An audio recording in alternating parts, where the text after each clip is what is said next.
Shalom, Assalamualaikum. Kami dari kelompok 4 akan mempresentasikan materi kami yang bertema Quality Control yang beranggotakan saya sendiri, Yuwan Kristiawan dengan NIM 2101149.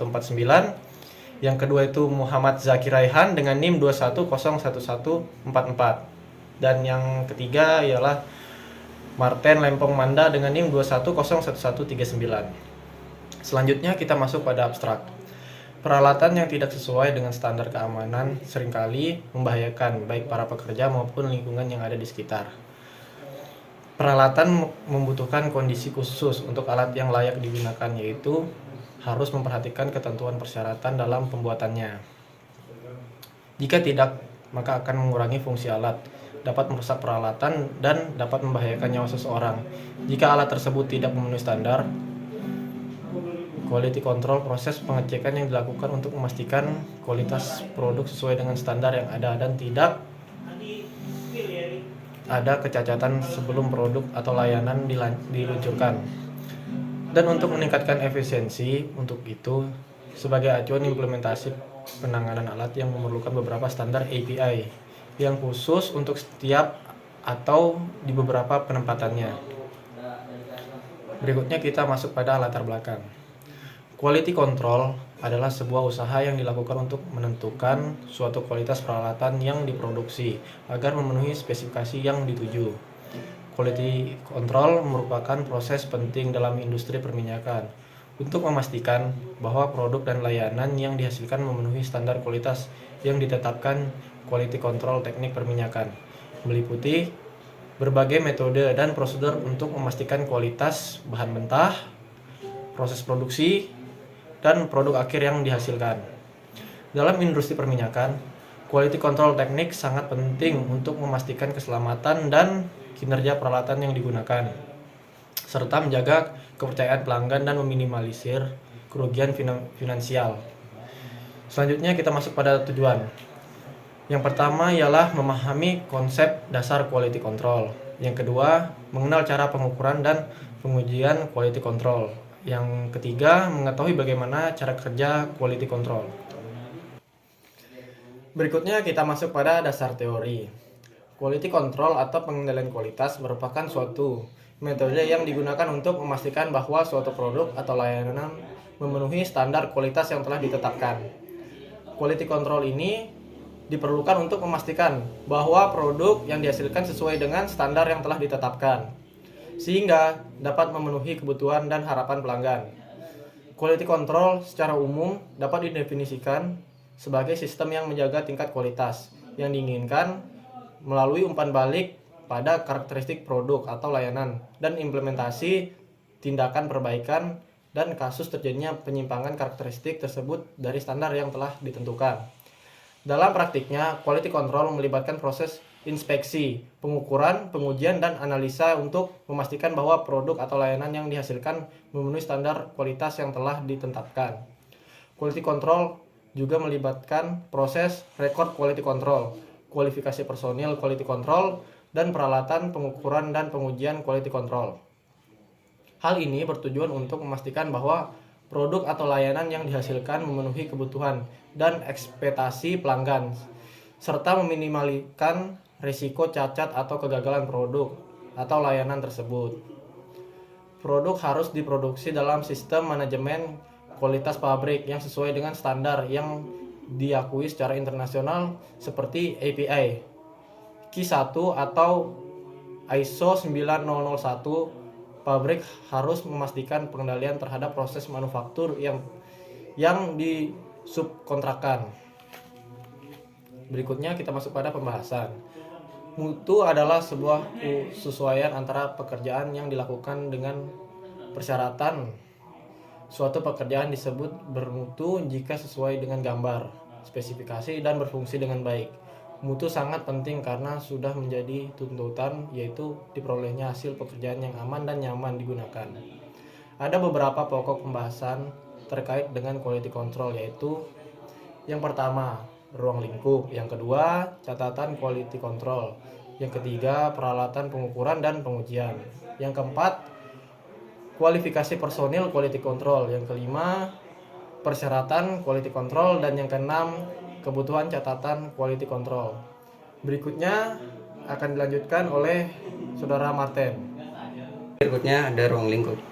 Bagian ini membahas tentang persyaratan pengendalian mutu untuk peralatan dan bahan yang diproduksi agar dapat memenuhi spesifikasi yang telah ditetapkan. Quality control ini diperlukan untuk memastikan bahwa produk yang dihasilkan sesuai dengan standar yang telah ditetapkan, sehingga dapat memenuhi kebutuhan dan harapan pelanggan. Kontrol kualitas secara umum dapat didefinisikan sebagai sistem yang menjaga tingkat kualitas yang diinginkan melalui umpan balik pada karakteristik produk atau layanan dan implementasi tindakan perbaikan.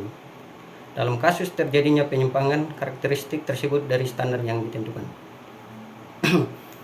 Berikutnya, pabrik harus menjaga pertama, prosedur terdokumentasi untuk pengendalian proses yang disubkontrakkan. Kedua, catatan yang memberikan bukti kesesuaian proses yang disubkontrakkan dengan persyaratan spesifikasi ini. Ketiga, jika berlaku, rekaman validasi untuk pengelasan, perlakuan panas, pengujian non-destruktif, pelapisan dan pelat yang disubkontrakkan. Ya, berikutnya catatan quality control. Catatan quality control adalah dokumen yang digunakan untuk melacak dan mencatat hasil uji coba dan inspeksi pengendalian kualitas. Catatan ini penting untuk memastikan bahwa produk dan proses memenuhi standar kualitas yang dibutuhkan, dan juga dapat digunakan untuk mengidentifikasi dan mengatasi masalah atau cacat yang mungkin muncul. Catatan quality control meliputi 1. Kontrol catatan. Catatan quality control yang disyaratkan oleh standar internasional ini harus dapat dibaca, dapat diidentifikasi, dapat diperoleh kembali, dan dilindungi dari kerusakan atau kehilangan.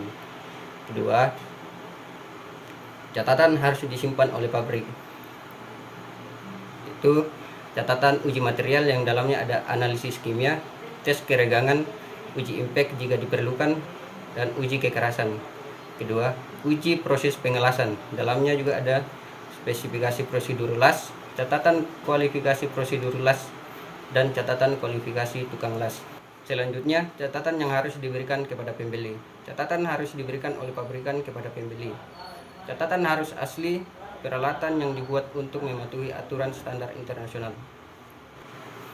Peralatan pengukuran dan pengujian.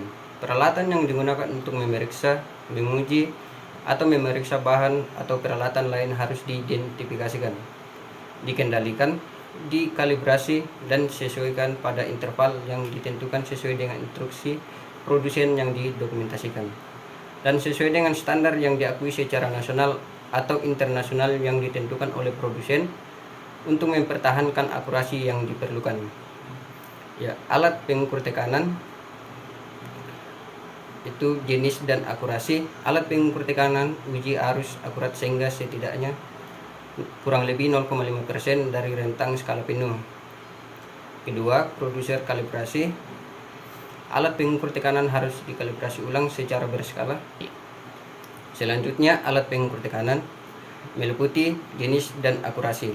Alat pengukur tekanan uji harus akurat hingga di setidaknya kurang lebih 0,5% dari rentang skala penuh. Kedua, prosedur kalibrasi.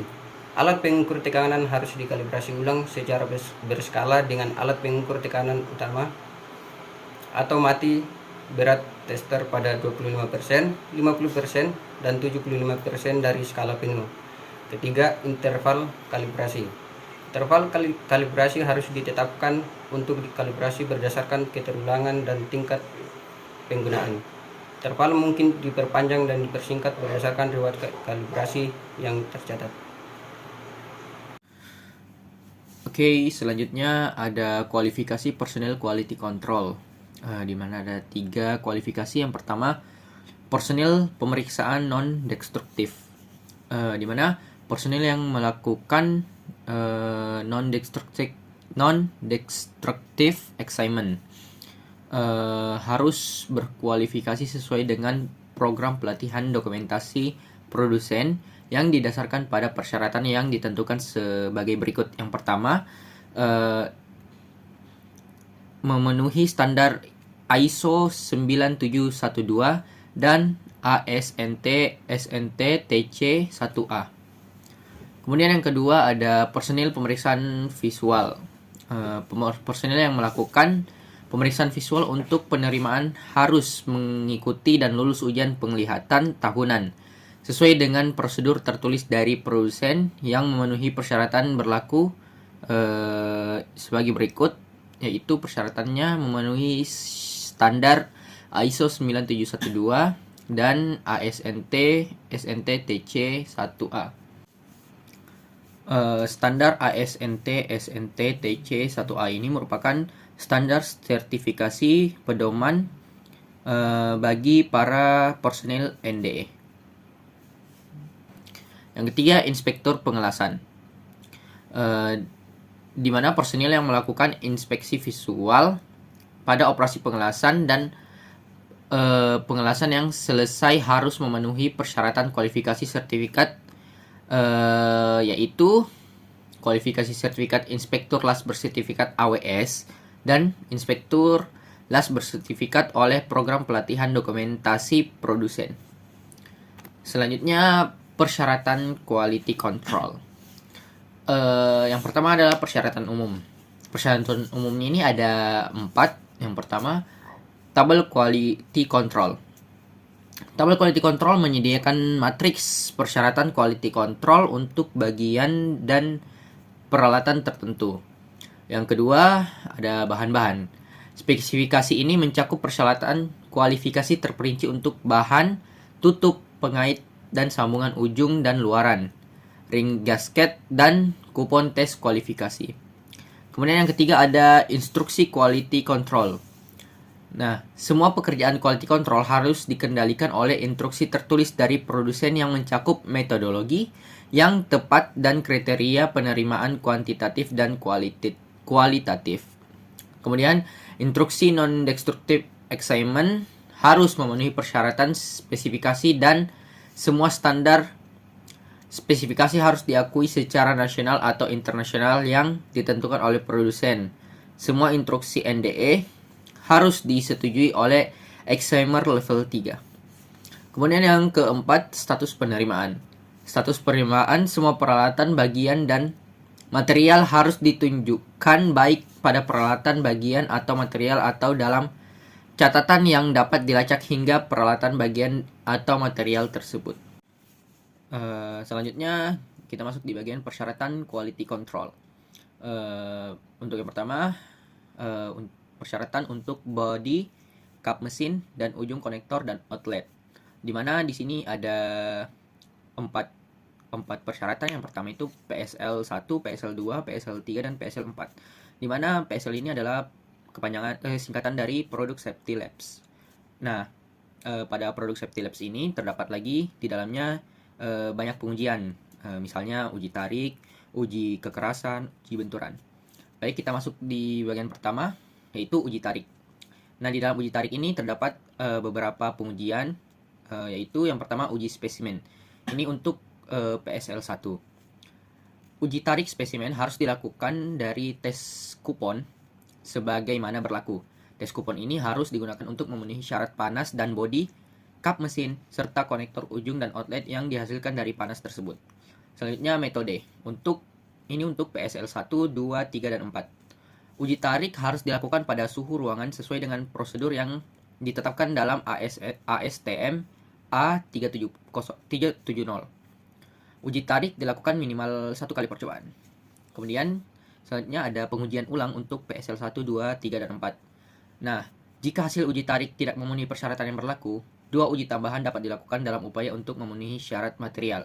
Hasil dari masing-masing pengujian ini harus memenuhi persyaratan yang berlaku. Selanjutnya, pengujian dampak atau benturan.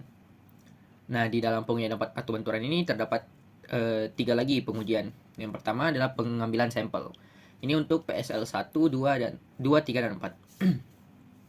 Uji benturan harus dilakukan pada material yang panas ketika bodi kap mesin atau sambungan ujung dan ujung yang dihasilkan dari panas tersebut memerlukan pengujian.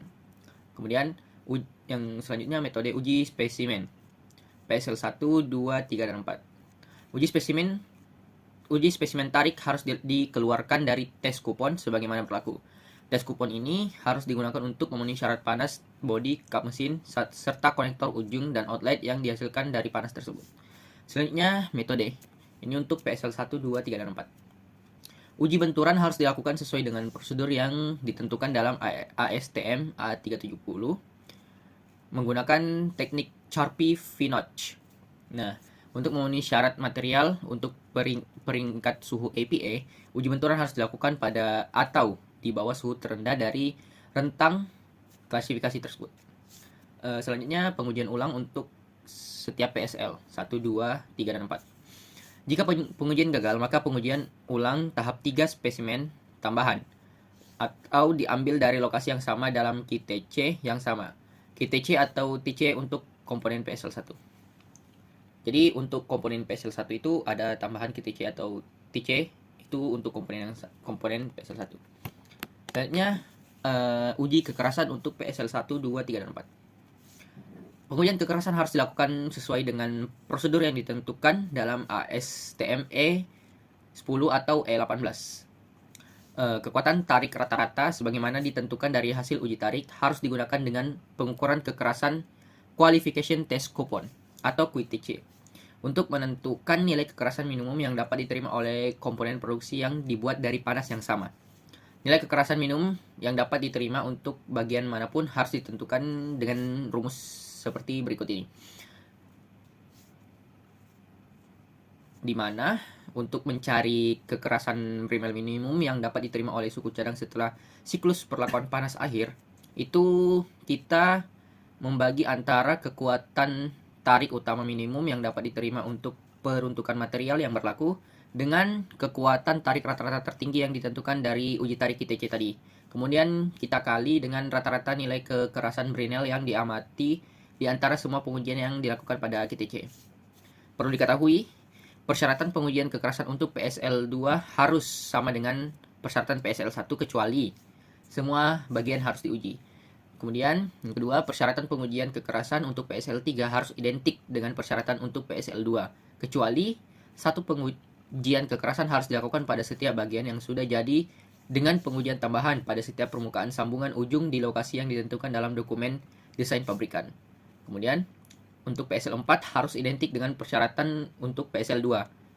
Namun, kecuali satu pengujian kekerasan harus dilakukan pada setiap bagian yang sudah jadi dengan pengujian tambahan pada setiap permukaan sambungan ujung di lokasi yang ditentukan dalam dokumen desain pabrikan. Selanjutnya, verifikasi dimensi untuk PSL1, 2, 3, dan 4. Nah, yang pertama itu pengambilan sampel terlebih dahulu. Semua ujung sambungan ulir dan saluran keluar harus diukur. Jadi sampelnya itu ujung sambungan ulir dan saluran keluar. Kemudian metodenya, sambungan ujung ulir dan outlet harus diukur untuk kebuntuan pada perakitan kedap tangan dengan menggunakan pengukur dan praktik pengukuran yang diilustrasikan pada gambar berikut. Di mana gambar pertama itu menunjukkan flasa tipe 6B untuk tekanan kerja terukur 5000 PSI. Itu merupakan ilustrasi lanjutan. Kemudian detail pemesinan kasar untuk alur cincin APA tahan korosi, itu gambar kedua. Kemudian gambar ketiga, flensa integral tipe 6BX untuk tekanan kerja terukur 2000, 3000, 5000 dan 10000 PSI. Perlu diketahui persyaratan verifikasi dimensi untuk PSL2 harus itu sama dengan persyaratan untuk PSL1. Kemudian pemeriksaan visual untuk PSL1. Nah, untuk PSL1 ini terdapat 3, yaitu pertama pengambilan sampel. Setiap bagian harus diperiksa secara visual. Jadi pada PSL1 ini setiap bagiannya harus diperiksa. Beda sama verifikasi PSL2, 3, dan 4. Kemudian metode. Pemeriksaan visual pada pengecoran harus dilakukan sesuai dengan prosedur yang ditentukan dalam MSS SP55. Pemeriksaan visual pada pengerjaan logam di tempa harus dilakukan sesuai dengan spesifikasi tertulis dari produsen. Kemudian kriteria penerimaan. 1.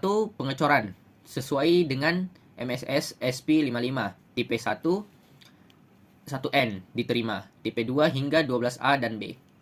Kemudian yang kedua, pengeleman sesuai dengan spesifikasi tertulis dari pabrikan. Jadi ada 2 persyaratan untuk kriteria penerimaan. Kemudian uji tarik untuk bagian uji spesimen pada PSL 2, 3, dan 4. Di mana spesimen uji tarik harus dikeluarkan dari QTC. Kemudian QTC ini harus digunakan untuk memenuhi syarat panas dan body cup mesin serta sambungan ujung dan saluran keluar yang dihasilkan dari panas tersebut.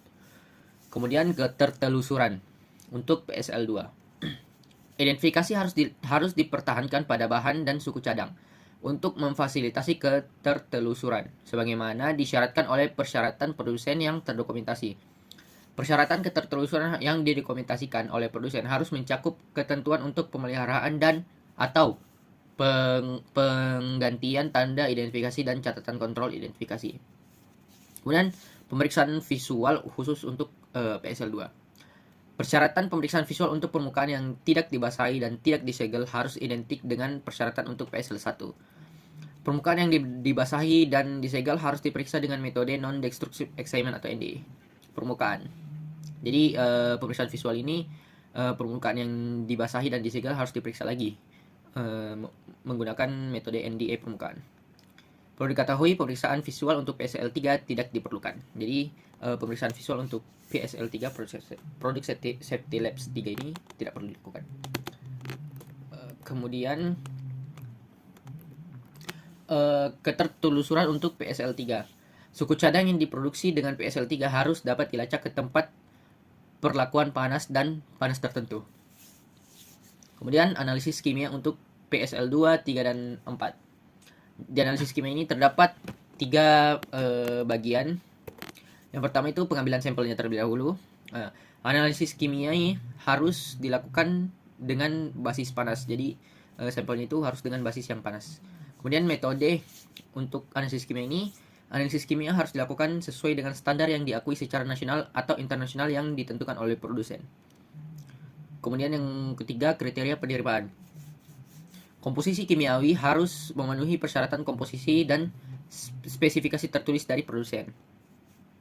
Jika komposisi ditentukan berdasarkan standar industri yang diakui, elemen-elemen yang ditentukan sebagai elemen sisa atau trace tidak perlu dilaporkan asalkan batas elemen sisa trace dari standar industri berada dalam batas EPA.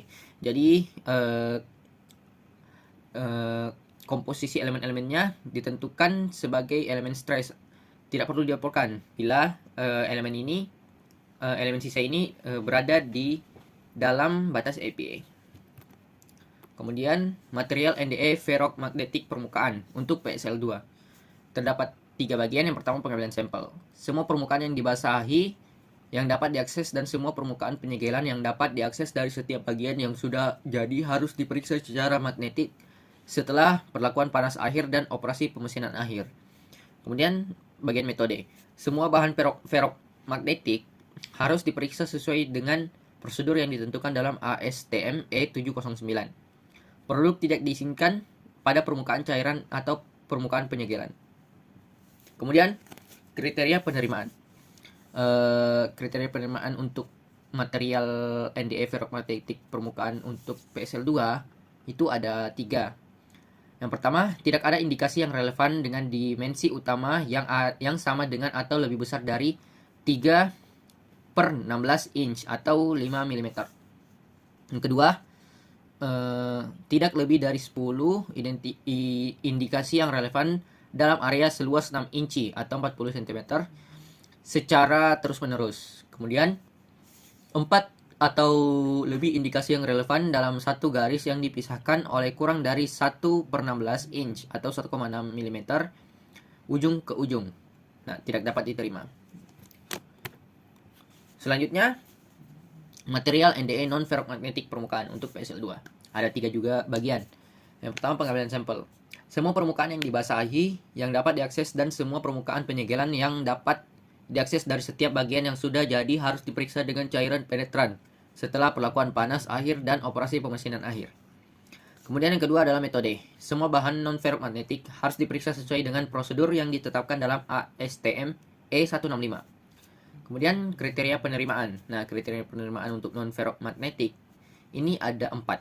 Yang pertama, tidak ada indikasi linear yang relevan. Jadi, yang pertama itu tidak ada indikasi linearnya. Kemudian yang kedua, tidak ada indikasi bulat yang relevan dengan dimensi utama yang sama dengan atau lebih besar dari 3/16 inch atau 5 mm. Yang ketiga, 4 atau lebih indikasi bulat yang relevan dalam satu garis yang dipisahkan oleh kurang dari 1/16 inch atau 1,6 mm dari ujung ke ujung tidak dapat diterima. Kemudian yang keempat, tidak ada indikasi yang relevan pada permukaan penyegelan kontak tekan. Selanjutnya kita ke pengelasan NDE umum untuk PSL2. Variabel pengelasan penting dan peralatan harus dipantau. Kemudian pengelasan dalam proses harus diaudit. Dan lasan yang selesai setidaknya setengah inci atau 13 mm dari logam dasar sekitar. Dan seluruh lasan yang dapat diakses harus diperiksa sesuai dengan metode dan kriteria penerimaan dari bagian ini. Kemudian persyaratan dan kriteria penerimaan harus lapisan las tahan korosi pada bodi, kap mesin, dan flensa dapat berbeda dari jenis las lainnya dan harus memenuhi spesifikasi tertulis dari pabrikan. Spesifikasi tertulis pabrikan untuk lapisan las tahan korosi harus mencakup teknik untuk mengukur ketebalan lapisan yang ditentukan. Kemudian perbaikan pengelasan untuk PSL2. Semua perbaikan lasan harus diperiksa dengan menggunakan metode dan kriteria penerimaan yang sama, seperti yang digunakan dalam memeriksa logam dasar dan atau logam las dalam kasus perbaikan lasan. Pemeriksaan harus mencakup setengah inci dari logam dasar yang berdekatan pada semua sisi lasan.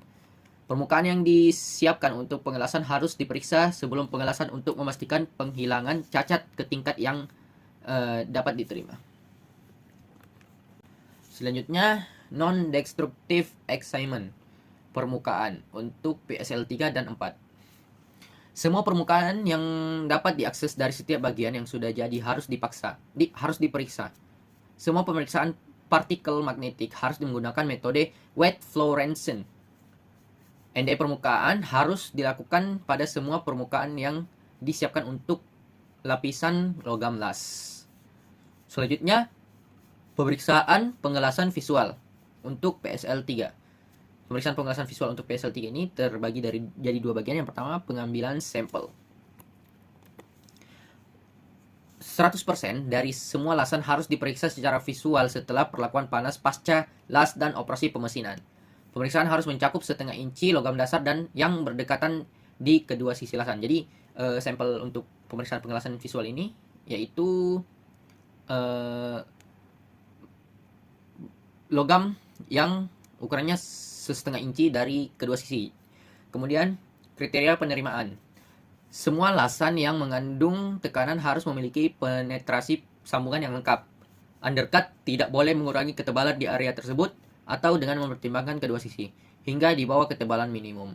Porositas permukaan dan terak yang terbuka tidak diizinkan pada atau dalam jarak 1/8 inci dari permukaan penyegelan.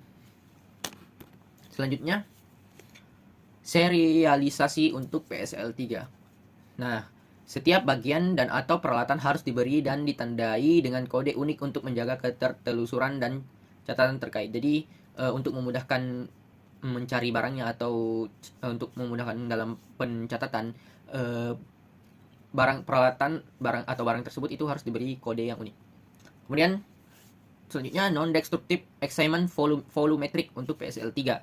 Ada dua. Yang pertama, pengambilan sampel. Sejauh mungkin, seluruh volume setiap bagian harus diperiksa secara volumetrik, radiografi atau ultrasonik. Setelah perlakuan panas untuk mengetahui sifat mekanis dan sebelum operasi pemesinan yang membatasi interpretasi efektif dari hasil pemeriksaan. Jadi sampel yang ini adalah seluruh volume bagian.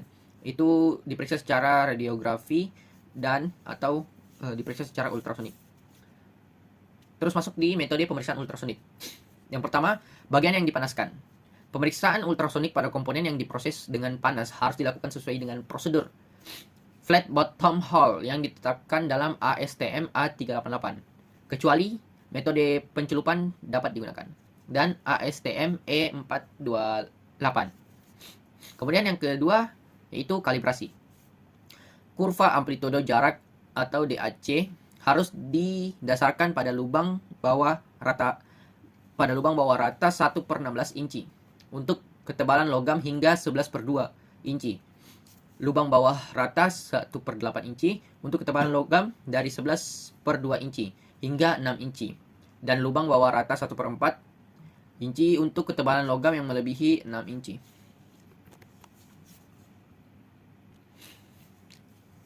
Selanjutnya, non-destructive excitement volumetric untuk PSL3. Masih dengan metode yang sama, yaitu kali ini metode pemeriksaan radiografi. Pemeriksaan radiografi harus dilakukan sesuai dengan prosedur yang ditetapkan dalam ASTM E94 dengan sensitivitas ekuivalen minimum 2%. Dengan sensitivitas, dengan sensitivitas ekuivalen minimum 2%. Kemudian sumber radiasi sinar X dan sinar gamma dapat diterima dalam batasan rentang ketebalan yang melekat pada masing-masing sumber radiasi. Metode pencitraan dan perekaman atau peningkatan waktu nyata dapat digunakan apabila produsen telah mendokumentasikan bukti bahwa metode ini akan menghasilkan sensitivitas ekuivalen minimum 2%. Indikator kualitas gambar tipe kawat dapat diterima untuk digunakan sesuai dengan standar ASTM E747. Selanjutnya, kriteria penerimaan pemeriksaan ultrasonik. Nah, kriteria penerimaan untuk pemeriksaan ultrasonik ini yaitu tidak ada indikasi tunggal yang melebihi kurva amplitudo jarak referensi. Tidak ada indikasi ganda yang melebihi 50% kurva amplitudo jarak referensi. Kemudian indikasi ganda didefinisikan sebagai dua indikasi atau lebih, masing-masing melebihi 50% kurva amplitudo jarak referensi. Dalam jarak 1/2 atau setengah, satu sama lain ke segala arah. Kemudian kriteria penerimaan untuk pemeriksaan radiografi. Nah, jadi kriteria penerimaannya itu tidak ada retakan, putaran atau semburan, tidak ada indikasi memanjang dengan panjang lebih dari seperti tabel di bawah. Nah, di mana T adalah ketebalan dinding bejana tekan. Tidak ada kelompok indikasi dalam satu garis yang memiliki panjang agregat lebih besar dari T dalam panjang 12T. Selanjutnya, persyaratan quality control untuk bagian batang PSL1 sampai PSL4. Yang pertama A. Persyaratan, metode, dan kriteria penerimaan kontrol kualitas untuk batang. Persyaratan yang ditunjukkan untuk batang sama dengan untuk bodi dan kap mesin, kecuali bahwa sifat material harus sesuai dengan persyaratan logam dan non-logam. Persyaratan pengujian benturan untuk batang harus sama dengan badan kap mesin dan sambungan ujung dan saluran keluar atau outlet. Kemudian yang B. Pemeriksaan volumetrik PSL3 dan 4. Terdapat 3 bagian. Yang pertama, pengambilan sampel. Setiap batang atau dari mana batang dibuat harus diperiksa secara volumetrik dengan menggunakan teknik ultrasonik atau radiografi. Pemeriksaan harus dilakukan setelah perlakuan panas akhir dan sebelum operasi pemesinan yang membatasi interpretasi yang efektif dari hasil pemeriksaan. Ketiga, metode. Inspeksi harus dilakukan sesuai dengan metode pemeriksaan ultrasonik untuk bagian yang dikerjakan dengan panas. Saat pemeriksaan ultrasonik dilakukan, setiap batang atau dari mana batang dibuat harus diperiksa secara ultrasonik dan dari diameter luar dan ujungnya dengan teknik balok lurus. Batang yang tidak dapat diperiksa secara aksial dengan menggunakan teknik balok lurus harus diperiksa dengan menggunakan teknik balok sudut. Kemudian yang ketiga, kalibrasi.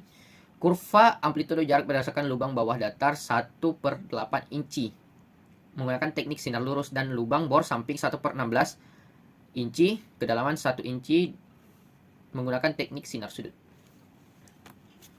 Kemudian persyaratan quality control untuk penetrasi batas tekanan lainnya untuk PSL1 sampai 4. Kualitas penetrasi batas tekanan lainnya harus dikontrol sesuai dengan spesifikasi tertulis dari produsen. Kemudian persyaratan untuk mekanisme penyegelan lubang katup dan cok trim untuk PSL1 sampai 4. Untuk trim cok hanya NDE permukaan dan serialisasi yang berlaku. NDE permukaan tidak diperlukan pada sambungan bracing, press fit, atau shrink fit. Indikasi yang terbatas pada sambungan bracing, press fit, atau shrink fit tidak relevan. Persyaratan yang ditunjukkan untuk mekanisme penyegelan lubang katup sama dengan bodi kap mesin dan NDE volumetrik tidak diperlukan. Berikutnya kita masuk pada kebutuhan catatan quality control. Yang pertama ada tujuan. Tujuan membuktikan bahwa semua bahan dan produk sesuai dengan persyaratan yang ditetapkan. Yang kedua, persyaratan pencatatan NAC harus menjadi tambahan dari catatan yang disimpan oleh produsen kecuali jika catatan yang disyaratkan oleh spesifikasi ini juga memenuhi persyaratan standar NACE MR 0175. Yang ketiga, kontrol catatan. Catatan kendali mutu harus dibaca, diidentifikasi, diambil dan dilindungi dari kerusakan, penurunan kualitas atau kehilangan.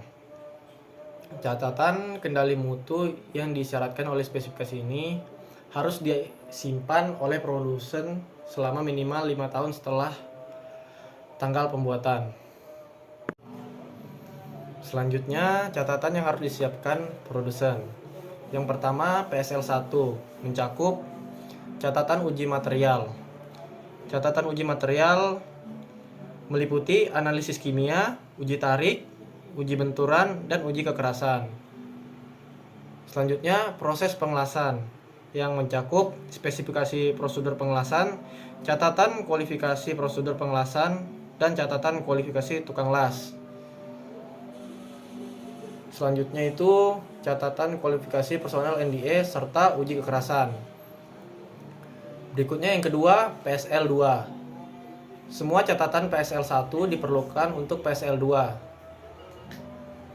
Dan catatan NDA mencakup yang pertama catatan NDA permukaan, yang kedua catatan NDA volumetric las, dan yang terakhir catatan NDA las perbaikan, serta spesifikasi kepatuhan perlakuan panas. Yang ketiga itu PSL3. Semua catatan harus mengacu pada nomor seri komponen tertentu. Semua catatan PSL2, catatan NDA volumetric, catatan perlakuan panas, catatan uji kekerasan, dan catatan proses pengelasan. Yang keempat itu PSL4. Semua catatan PSL3, grafik suhu perlakuan panas aktual, dan praktik peleburan yang digunakan. Berikutnya, catatan yang harus disimpan pembeli. Catatan ini harus diberikan oleh produsen kepada pembeli asli. Peralatan APA spek 6A harus identik dengan atau berisi informasi yang sama yang disimpan oleh produsen. Catatan yang disediakan oleh pabrikan ini harus secara jelas menunjuk nomor seri bagian. Selanjutnya kita masuk di study case. Study case kami memakai quality control di bagian farmasi karena kami tidak menemukan study case yang membahas quality control langsung di bidang peminyakan. Jadi kita mengambil study case untuk bagian farmasi dengan judul Implementation of Effective Quality Control to Improve Product Quality. Di mana studi kasusnya ini dibuat oleh PT Mestika Pharmaceutical Jakarta, di mana ditulis oleh Widya Novianti, Apriliani, Didi Purwoto, dan Eri Rimawan, di mana mereka adalah Magister of Management Mercu Buana Universitas. Nah, di mana tujuan dari study case ini adalah untuk mendeskripsikan penerapan pengendalian kualitas di PT Mestika Pharmaceutical. Kemudian metode yang digunakan dalam study case ini yaitu penelitian ini menggunakan metode kuantitatif. Jenis data yang digunakan adalah data primer. Pengumpulan data primer menggunakan formulir pengumpulan data, jumlah bahan baku setiap periode, bulan, dan berapa banyak yang dihasilkan dari bahan baku sehingga bisa mendapatkan informasi yang sesuai dengan perusahaan. Kemudian adapun hasil dari study case ini yaitu dalam penimbangan pankreatin dan bahan pembawa didapatkan hasil yang bercampur. Kemudian yang kedua, pada saat proses pencampuran bahan kemudian dilakukan penimbangan ulang, didapatkan hasil yang berbeda dengan saat sebelum proses pencampuran. Adapun kesimpulan dari study case kali ini yaitu sebelum proses produksi perusahaan ini pasti selalu melakukan pengecekan terhadap bahan baku yang akan digunakan. Pengecekan terhadap mesin agar pada saat proses produksi tidak terjadi kecacatan atau kerusakan pada hasil dan mesin yang akan digunakan. Kemudian yang kedua, perusahaan ini selalu melakukan kontrol terhadap produksi agar hasil yang dihasilkan sesuai dengan permintaan pasar. Berikutnya kita masuk pada kesimpulan dan saran. Kesimpulan yang pertama, quality control bertujuan untuk memastikan bahwa produk yang dihasilkan sesuai dengan standar yang telah ditetapkan, sehingga dapat memenuhi kebutuhan dan harapan pelanggan. Kesimpulan yang kedua, dalam industri perminyakan, quality control teknik sangat penting untuk memastikan keselamatan dan kinerja peralatan yang telah digunakan, menjaga kepercayaan pelanggan dari meminimalisirkan kerugian finansial. Berikutnya kita masuk pada saran. Saran yang pertama, produsen harus mengambil langkah untuk meningkatkan kualitas bahan yang diproduksinya agar dapat memberikan kualitas yang memadai kepada konsumen. Saran yang kedua ialah penjelasan terkait quality control. Pada laporan ini jauh dari kata sempurna. Diharapkan pada pembaca agar memperluas lagi informasi tentang quality control. Sekian presentasi kami dari kelompok 4. Jika ada kesalahan dalam penyampaian presentasi kami yang salah, mohon dimaafkan. Assalamualaikum warahmatullahi wabarakatuh. Shalom.